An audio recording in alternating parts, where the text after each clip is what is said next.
Welcome to the Brooks Rehabilitation Podcast. My name is Tracy Davis. On this episode, I'm joined by Jessica Cummings. She is the Vice President of Community Engagement here at Brooks. I think you're really going to enjoy this episode. You're going to learn a little bit more about Brooks and who we are as a nonprofit, what that means, and how it benefits our community and our patients. Before we get into the episode, I want to encourage you to head over to brooksrehab.org to learn more about our incredible organization.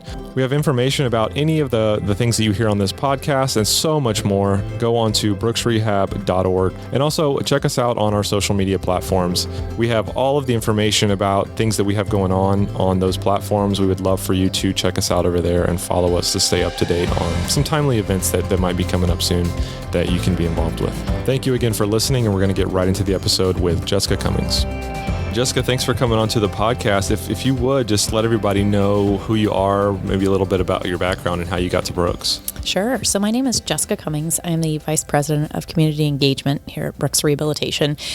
And my path is probably not one that would be typical of someone that's in my position. So I started my career as an athletic trainer. Very familiar with Brooks and what we do in the therapy realm. Quickly dovetailed to working in professional sports, but on the marketing side and sales side. Worked there for 10 years, loved it, but traveled 200 plus days out of the year, and your body can only take so much before you just go, the lady at the Delta counter knows me better than my family. This isn't a good thing. It sounds like it'd be a fun thing to do for a certain period of time. It was, and it was great in my younger life. And at some point, my dad was diagnosed with prostate cancer. He's doing great now. And at his graduation from the UF Proton Therapy Institute, one of their friends said, "Hey, Jess, what do you think about nonprofit work?" And I said, "Well, I've raised money here and there. Is it kind of the same thing?" And she said, "Well, yeah, it's kind of the same thing, but on a little bit of a bigger scale. Is it something that you'd be interested in coming to work for the Proton Therapy Institute?" And I said, "Absolutely. Why wouldn't I want to give back to the organization that saved my dad's life?" And from there, I started working at UF Health Jacksonville at the hospital instead of at the Proton Therapy Center. Loved it, loved interacting with Brooks. And when the position came available, it was only a natural fit to swing over. It married my first love of athletic training and therapy and my current love of nonprofit work. Yeah, that's great. So you had already had a little bit of a touch point with who Brooks was. You didn't come into Brooks kind of completely cold to who we are a little bit. I did not. I was very familiar with what we did. I worked with collegiate athletes when I was an athletic trainer, and then some other local smaller athletes. So I was very familiar with what Brooks did. The reputation that they have in the community was fantastic. And so I didn't need to be caught up to speed on all of that. Right. Are you still teaching swimming and all that still? I do. Okay. I still coach. So I coach middle school swimmers for the Bowl School. Right. Which is a pretty elite level group of athletes. Yeah. And it's one that I've done since the early 2000s, and everybody says, "How do you do it all?" And I think it's probably when you have a passion that meets a fulfillment, you find time for it. Whenever I was in high school, bowls was always one of those schools that, everyone was a little bit scared. I guess it kind of depended on the sport at the time. Every high school seems to kind of go up and down with which sport they're really good at. Like I went to University Christian and they got really good at football after I left. They won a few state championships and stuff, but I know that Bowls has always been known for their swim team. They have, and we've had some really great athletes that have come out and done some amazing things on the professional circuit as Olympic athletes. One thing that people probably don't know about Bowls is the men's and the women's high school team has won consecutive state championships for now decades. Wow. I'm not going to say how many decades because then I would get it wrong and somebody would tell me that I'm wrong, but consecutive state championships for multiple decades is pretty fantastic. Yeah. Also, these athletes have gone on to coach and succeed in many different realms, but certainly the medal count is pretty high for that organization. And to me, Chipper Jones. Sure. Absolutely. Because that was my childhood, is the Atlanta Braves. And Absolutely. finding out that he went there and all that, and he's a local guy. So it's always, and then, we have Tebow, and he went to Nice, and stuff. But it's kind of, whenever you have these people that go on and they're from your local area, it always means a lot more for some reason. It is. And all the unknown athletes too. Mm-hmm. So all those that go on to do really amazing things that maybe you didn't know them in the high school realm, but they go on to do pretty fantastic things at the collegiate level and at the professional level. Yeah. Well, let's get into the Brooks Health Foundation a little bit, and anything else that you wanted to talk about with that. So it's just to kind of set the table. I'm sure a lot of people know who Brooks is. A lot of people's touch point with Brooks is maybe they've had therapy with us, or they refer patients to us, or some sort of a therapy level, but they probably don't realize that we are a nonprofit. And a lot of people, they don't really think about that kind of stuff, the financial levels of companies. But so what is a nonprofit, and how does that integrate in with Brooks? So that's probably the number one surprising thing that I get from people is, wait, Brooks is a nonprofit hospital? Yes. What does that mean? And really it's, without getting into the legality of what is a nonprofit, what is a 501c3, why do we have that? I'm just going to break it down into some simplistic terms. And really that's, we receive a credit in the form of taxes from the state and federal government that allow us to operate, assuming that we are giving back to the community. Right. And that's probably the real key there. And the federal government requires that you do some reporting to say how you're doing this. So every 3 years we do the community health needs assessment. Right. Probably one interesting thing about Jacksonville in the medical community is Brooks is one of 5 nonprofit hospitals that is here. And instead of us all doing the community health needs assessment separately, interviewing the same organizations, interviewing the same specialists, we do it together. So collaboratively, we do this community health needs assessment, which really takes a look at where is Jacksonville, and consider Jacksonville the 5-county area. Where's Jacksonville falling short, and what can we do in order to make our citizens better, healthier, and live longer, fuller lives? Sure. So it's assessing the needs. Yeah. Exactly. Yeah. It's not a pretty report when it comes out. It is kind of hard to see, wow, we are really lacking in these areas. And it's tough to swallow. It's tough to look at and you say, wow, for another cycle, for another 3 years, mental health is still a problem. So these nonprofit hospitals, we've come together and we said, okay, well, let's help the citizens recognize the signs and symptoms of mental distress. And so we brought forth the mental health first aid. Yep.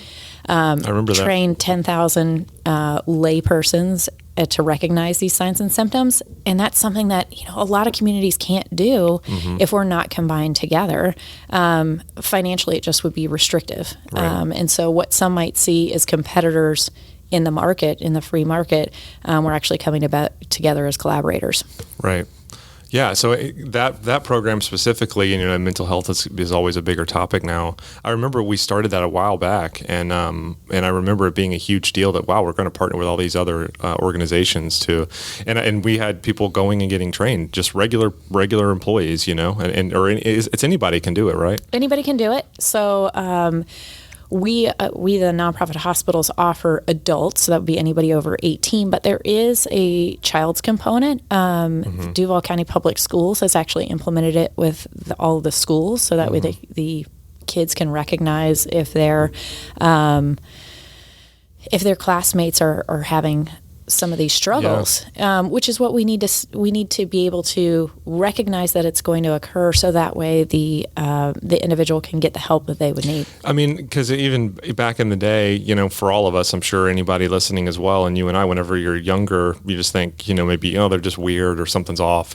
But now, if you're trained to have that eye of maybe there's something going on here, and the earlier that you can nip it in the bud or get them help, whatever, the better off that doesn't send them on some sort of a long years down the road journey of, having a ton of issues. Exactly. Or the worst happens. And that's the individual decides that they need to take their life. And I think what we've seen at Brooks is, as a traumatic incident occurs with an individual, there's going to be some amount of depression that's going to occur. Right. Right? So you're out doing your leisurely activities that you normally would have done. Now you've got a spinal cord injury. Now you can no longer use your legs. Right. There is going to be some form of depression that's going to occur. So what can we do? How can we at Brooks help these individuals, whether it be through mental health first aid and getting them the help that they need with their mental health, or can we provide some other programs that might help bring them out of that depressive state? Yeah, absolutely. And that kind of leads me into my next question about how does Brooks give back to the community? And I love doing stuff with adaptive sports. Whenever I get to go out there and do photos and videos with them, like I just did, with the surf event. So talk a little bit about that. And you said that as Brooks, what are we doing to help give back as part of being a nonprofit, but also just a part of the culture of who Brooks is?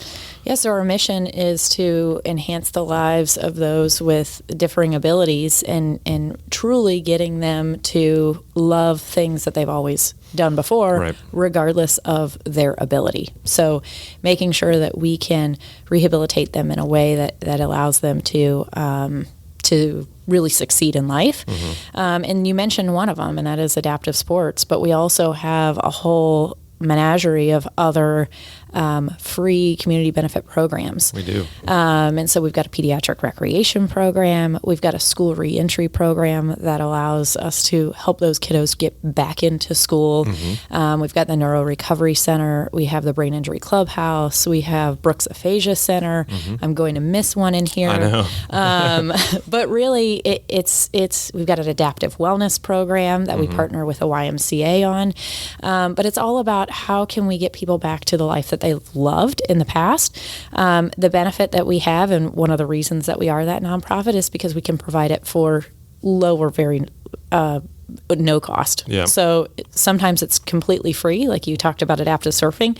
That's completely free to anyone within the community. I think they had 70 surfers out there this year. Yeah. And more volunteers, yeah. And it was a really cool event. And for a lot of these people, it may be a first time that they've, one, been in the water since their injury, or two, it's probably the first time that they've had motion without using their chair. Well, imagine being in some of their and it's people that it's not just TBIs and spinal cord and all that. It's anything, and some of them you would never they would never think I'll be able to surf, and then here they are out there riding. I've never even surfed, and they're out there riding waves, and it's such a cool event. I've been doing it.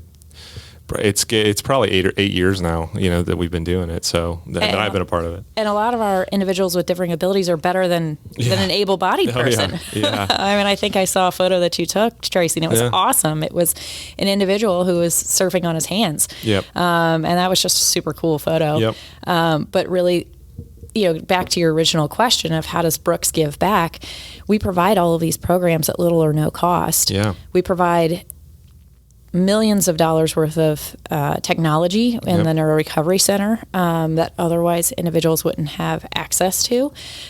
We have people that move from out of state, out of county, out of country to come here for some of these services. We also provide research. And so we do a lot of research on how can we make sure that we're having the best rehab practices that we could. Yep. We also provide extra education for our staff and for the community to make sure that everybody's up to par with the best practices. Yep. And all of these things Brooks takes and underwrites, as part of our give back, as part of our community benefit, and really going above and beyond with what we do to keep our nonprofit hospital status. Yeah, and I have had the pleasure of interviewing so many different people for different videos, and one that stood out while you were saying all that is I did one specifically on some international patients that came here, and they were like, you guys don't understand, like what you have here is completely unique. And some of them have been in whatever their disability is for either their whole life or for a long time after their injury. And they would tell us, we've been here, we've been there, we've been to this city, all over, and there's nothing like what you guys have here. And a lot of them do move here, and just so that they can do adaptive sports and NRC, and like you said, all those things. Jacksonville is becoming this medical destination, and not just for... We have so many hospitals here. Right? Not just for our acute care hospitals, not for just our specialty hospitals that we have here, but now for rehabilitation, and how do we become... how do we take it beyond what insurance will stop paying for? Right. Or how do we take it beyond what, a doctor can prescribe? But really making sure that we live out the mission of Brooks Rehabilitation and really that of our founder, Dr. Brooks Brown. Living here my whole life, I've always taken it for granted, but whenever I go other places and like I said, we just have so many hospitals here, and not just hospitals, but just healthcare in general. Jacksonville's just so big on healthcare, and which is great for Brooks, as that's just so many more patients that we get to help. Absolutely. And there's never a shortage, as we start to age, as the boomer generation starts to age, we're certainly going to need these resources, which is even more imperative that we all work together and we collaborate. Yeah, because and it's a theme that comes up on the podcast all the time is just our system. So we've been talking about the community benefits, but like you're saying, our aging services. So we kind of have everything from when you're born to the end of your life. Like we're that whole system, and anything you want to do in between. There's something for you as far as at Brooks goes. So we have a lot of employees at Brooks. Obviously, I don't know that I used to know the number. It's quite a few thousand now, and I'm sure a lot of them listening might say they want to get involved in some way, shape, or form. They might be saying, "I'm not a philanthropist, but there's something I can do." So what can they do to get involved at Brooks, or even if there's anything anyone outside of Brooks can do too? Yeah, so I think back to an interview that I heard, many moons ago, but it was with Dolores Barr Weaver, and the Weavers have been such great philanthropists for the city of Jacksonville and outside of the city of Jacksonville. But one thing that she said was she wished she would have known earlier in life that her donation of any size would matter. Yeah. And she said she thought she had to get to a point of where she can donate millions upon millions upon millions for it to make a difference. And I think, we have a really unique program. We call it WHEEL, which is an acronym. It stands for We're Helping Everyone Experience Life. Right. And it's really our way for our employees to give back, whether it be $1 a pay period or $20 a pay period or as many dollars as they would like to give. But then it just becomes the collective power of all, right? So I might not have the Weavers type of influence, but I can certainly give out of my paycheck, and that goes to a larger pot. And what we can provide with those dollars is it could be scholarships to those community benefit programs that we talked about. So for some of them, there is a cost, and so we can supplement that cost with what our employees are giving back. Yeah. We also have the opportunity for employee assistance. So sometimes our employees fall on some really hard times, and through the generosity of their peers, we are able to help them in their time of need, which has been just really great. If you think about what we're giving back with WHEEL, we also give to our patients. So for our patients that might need durable medical equipment or some medication or ramps for their house, things that they can't afford, we can provide that through the generosity of our employees. Yeah, and a lot of people, take the time to think about something like adaptive sports, again, how much it costs to operate that, on a yearly basis, and driving all the wheelchairs for the soccer event each week, or, rugby or whatever it is. I mean, yeah, there's a lot of just regular operating costs associated. There's a lot of equipment, and there's a lot of specialized equipment. And I think anyone who's ever experienced something where they might need a piece of medical equipment can tell you it's not cheap. So for Brooks to be able to provide everything that the participant would need, they just show up. It's pretty fantastic. They just show up, they can participate, and that's not alone from Brooks's dollars, but also from what our employees give to make sure that everybody has, as best we can, provide the needs that they so desperately need. To go back to like the mental health too, I mean, if there was nothing else that we did other than getting people not be isolated, that we wouldn't have to do anything else. You know what I mean? Because that is such a big deal. To just imagine, being here so long, I think about it probably more than just the regular person, but something like that happens to you, whatever the injury was, and now you can't do this, you can't do. There's a lot more can'ts in your life. And you want to do those things, so now you have to be at home on your couch. And I've talked to a lot of our participants, and they say, it starts out as when you're first injured, everybody says, I'm going to help. Yeah. I'm going to help. I'm going to be there for you. I'm going to be there for you, which they do initially until they go on with their life. A year goes down the road, and exactly. And so then that social isolation that you talked about leads to depression and leads to really horrible outcomes. Yep. And so the more that we can provide that transportation, so we've got our adaptive sports bus, we've got Bubba, who so lovingly drives people, picks them up at their home, takes them to the event, drops them back off at home, in order to eliminate any barriers that might be in order to participate, not just in adaptive sports, but in our other critically needed programs.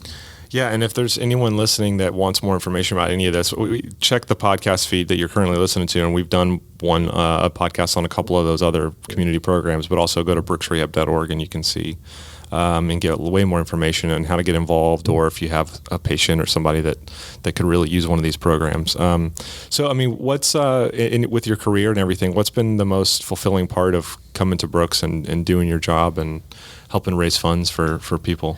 I think it's the thank you that you get at the end of the day.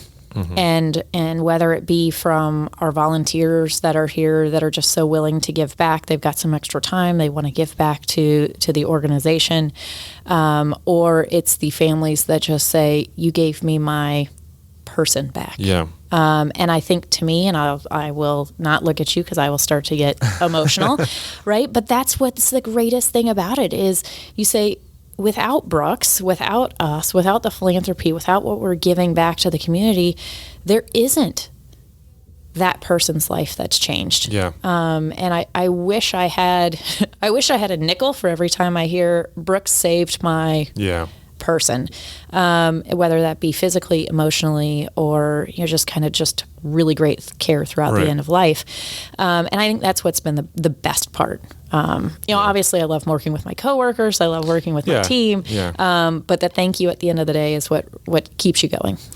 Yeah, and it makes you wonder why there's not more stuff like why are we unique? It makes you wonder why isn't there more throughout the nation and the world of programs like this where there's resources for people, because yes, we are doing a lot. We're doing it for a lot of people, but then you think about how many more people would actually need Brooks. If only there could be stuff in other cities across the nation that could have these resources for people. And I think what's really cool about Brooks is we were founded by an individual that was really a visionary. Yeah. And so Dr. Brooks Brown saw that these needs were going to be becoming available, and he took action upon it in the 60s, 70s, 80s, 90s, not just waiting until we were here. Yeah. And why is Brooks one of the unique ones? And I think it was his vision. Yeah. And I think that the beautiful part of it is there's enough of us lifers who've been at Brooks who can continue to carry Dr. Brown's vision throughout. And I think, really the beautiful part about it is a lot of people don't have these because they cost dollars. Right. They're non-revenue generating programs. And so they either have to be funded by philanthropy or they have to be funded by the organization. Yeah. And when you take a look at it, it's really hard to justify that. So I think others cut those items out knowing that they're important, but they just can't financially afford them. Yeah. Yeah. It is a shame when a lot of stuff comes down to money. It is. When it comes to, you could get people out of their mental depression and stuff like that. If you just threw dollars at it, you could change people's life. But that's everything. Right? That is everything. And we struggle. We do have more need than we have resources. Mm-hmm. So I know that we do kind of a really cool program called crowdsourcing, and that's where our Brooks executive team asks the employees, if dollars weren't an option, what would you do? Yeah. And so they bring forth all of these super amazing programs and things that we probably should be doing, but at some point you have to say we just don't have the resources to do it all. And so if there's anybody out there with super deep pockets that just want to fund something, trust me, we've got some needs that we can fulfill there. Yeah. But I do think that we could certainly change the world, if not one person at a time, every couple of people at a time. Well, and what I like about crowdsourcing is that it perpetuates the original idea of how Brooks Brown was, and he was a well-connected man at the time and all that kind of stuff, but he saw the need for people to need rehab after surgery. He's a surgeon, so people needed to continue on. It's not just like, here you are, surgery, go home, everything's good. There's a lot more to do, and then we had employees come. Hey, we need an adaptive sports program. Hey, we need a brain injury clubhouse, and they went out, researched the model for whatever it is. So a lot, like you're saying, a lot of it is not just resources as in money, resources as in time, and that's what crowdsourcing is great. They come up with their idea. Hey, we love that idea. You guys research it, figure it out. What's it going to cost? Who else has done it? How can we improve it? So they have the time to actually spend on that thing and really formulate what it is, because so many people that like here are executives and whatnot. They've got a lot of stuff they're already working on. So if we can get people to really hone in on these things, and then now we have a Helen's House, and now we have the clubhouse and the aphasia center, and all these things are just were just ideas. Sure. And I love on the website that we call it ongoing recovery, because that's what it is, right? Yeah. And it's what is going to take us beyond, as employees, what's it going to take us beyond as patients, what's it going to take us beyond as families. And I think to know that Brooks is willing to take a therapist or a clinical employee off, I'm going to say the floor, but take them out of their clinical role and allow them to brainstorm and ideate in order to come up with something great is a pretty strong recognition that their ideas matter. Yeah. And another one came to mind to me is the Brave. Sure. Giving people a voice that they can't speak, for whatever reason, and then it's a small iPad like device that they can actually touch on and whatnot, and a lot of times they can communicate, they just can't verbally communicate, so it essentially becomes a voice for them. How powerful is communication? Sure. And our day treatment programs. So it started out as just a spinal cord injury day treatment program. It's now transitioned into, we're taking a look at what does a pediatric day treatment program look like, and we have a brain injury.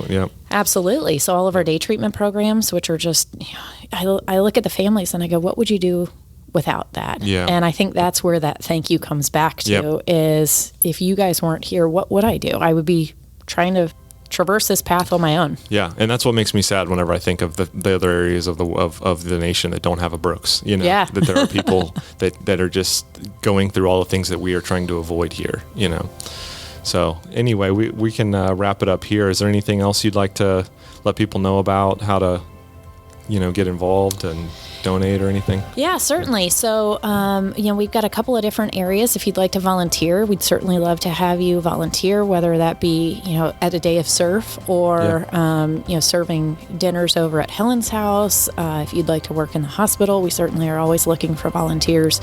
And if you've got something that we're not currently offering, but we would love to chat with you about that. If you'd like to participate in one of our events, we have 2 fundraising events. We have a golf tournament, which is usually in the fall, and we have another event in the spring. Both of those benefit these programs that we've just been talking about, so the programs and services here at Brooks.